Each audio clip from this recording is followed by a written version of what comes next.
Neste vídeo vamos resolver a questão 2 do primeiro teste de abril de 2015, de 22 de abril, e o enunciado é o seguinte. A empresa Coescape fabrica em regime de produção conjunta os produtos P1 e P2 e o subproduto SP.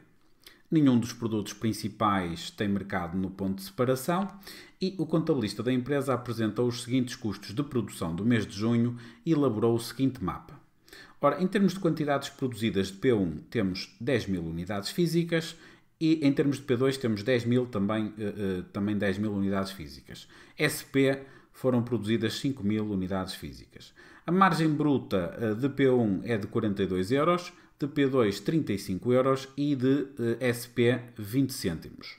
Os custos conjuntos industriais por unidade física de P1 é de 30 euros, de P2 20 euros e de SP 50 cêntimos. Os custos específicos industriais por unidade física de P1 é de 13 euros, de P2 10 euros e de SP 0,10 euros. Os custos específicos não industriais por unidade física de P1 é de 12 euros, P2 15 euros e SP 20 cêntimos. Então, a linha A é a seguinte. Quais os preços de venda praticados pela empresa? Vamos então resolver esta linha sabendo que, naturalmente, a margem bruta unitária é igual à diferença entre o preço de venda e o custo unitário industrial.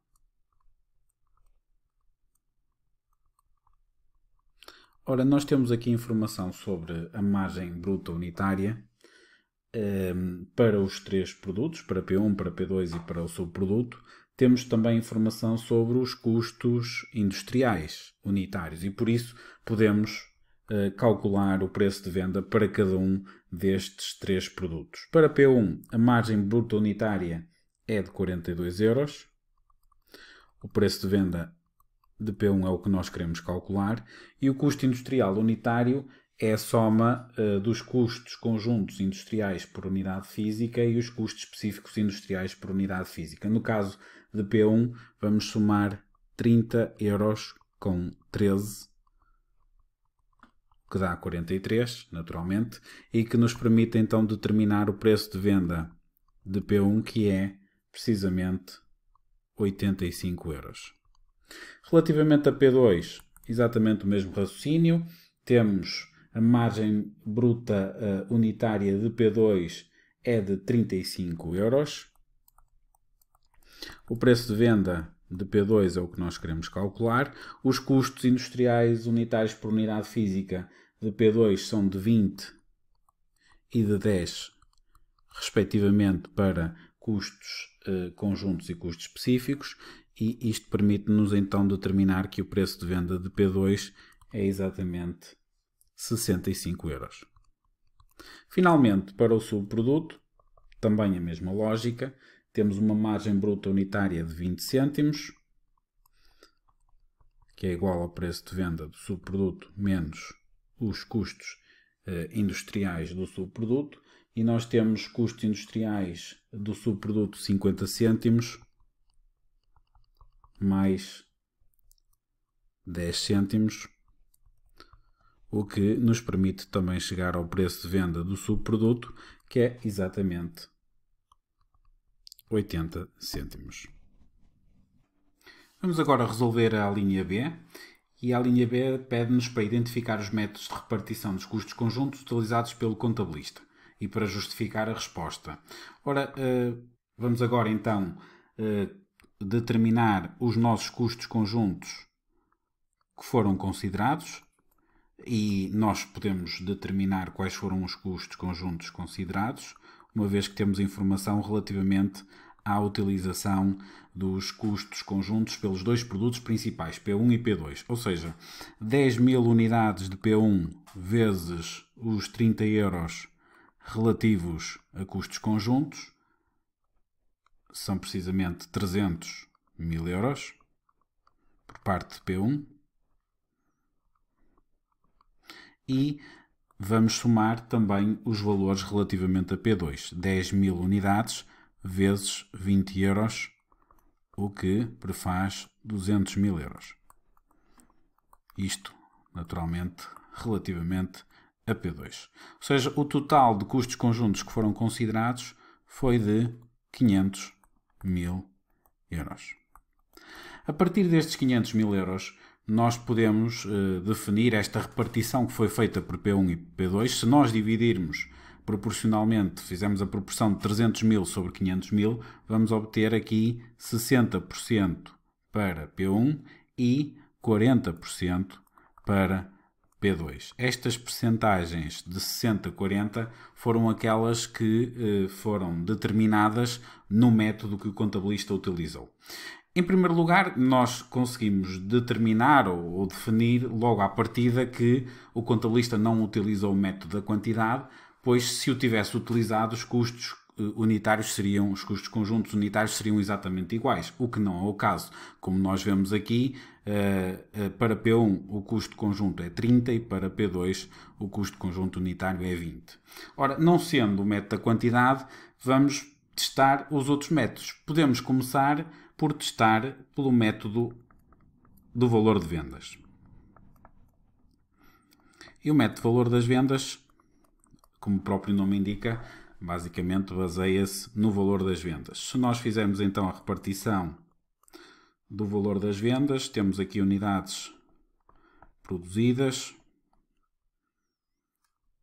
preço de venda, e agora vamos obter o valor das vendas.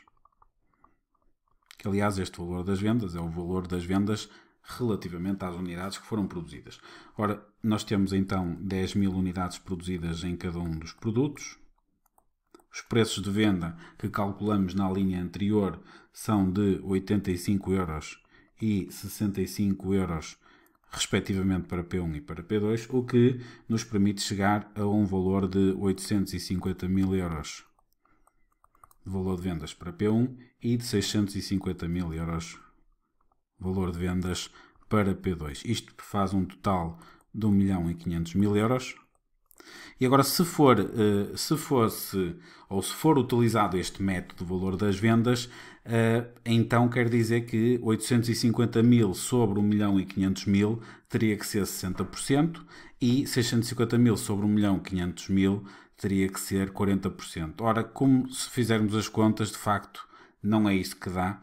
Nós temos, no caso de P1, 56,67% e no caso de P2, 43,33% aproximadamente. Ora, isto significa que, de facto, não é este o método que o contabilista utilizou.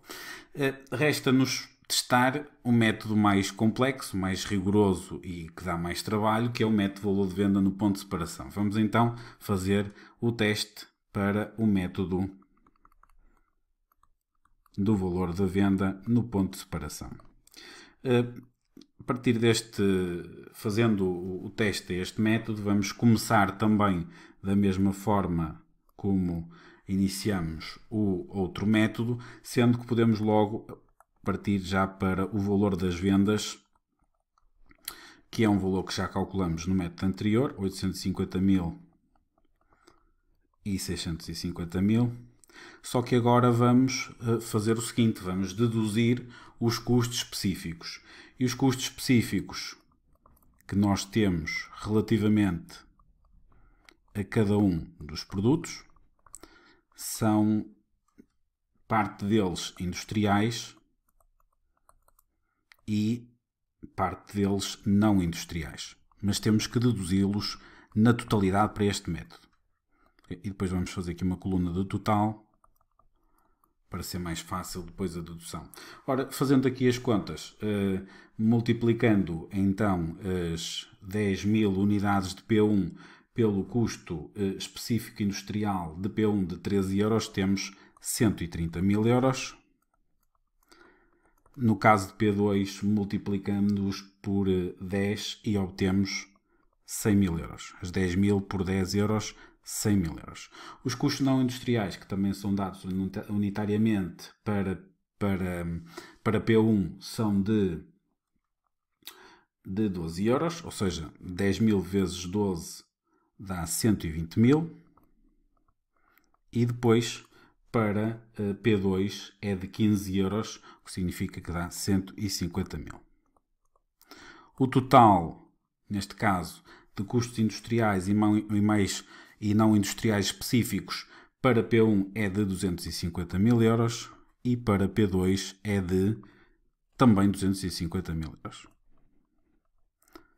Vamos então determinar o valor de venda no ponto de separação, que é o valor líquido das vendas deduzido deste total de custos específicos. Se nós retirarmos aos 850 mil de vendas os nossos custos específicos totais, vamos obter precisamente 600 mil euros no caso de P1 e no caso de P2 vamos obter 400 mil euros. E se somarmos aqui obtemos então 1 milhão de euros e facilmente também chegamos à conclusão que as percentagens usando este método são 60% e 40%. Se bem se lembram, eram precisamente as percentagens que nós queríamos obter. Já chegamos à conclusão, a partir daqui, logo chegando a este ponto, de que efetivamente o contabilista usou o método de valor de venda no ponto de separação. No entanto, se quisermos efetivamente comprovar, vamos então dividir os custos conjuntos na totalidade, que são os tais 500 mil, pelos dois produtos e, fazendo as percentagens, vamos atribuir 300 mil para o P1 e 200 mil para o P2. O que significa que, dividindo pelas unidades de cada um dos produtos, unidades produzidas de cada um dos produtos, nós conseguimos obter então o nosso custo unitário de 30 euros para P1, 300 mil a dividir pelas 10 mil unidades e 20 euros para P2, 200 mil a dividir pelas 10 mil unidades. Ou seja, chegamos à conclusão então que realmente o método que foi utilizado pelo contabilista foi precisamente o método de valor de venda no ponto de separação.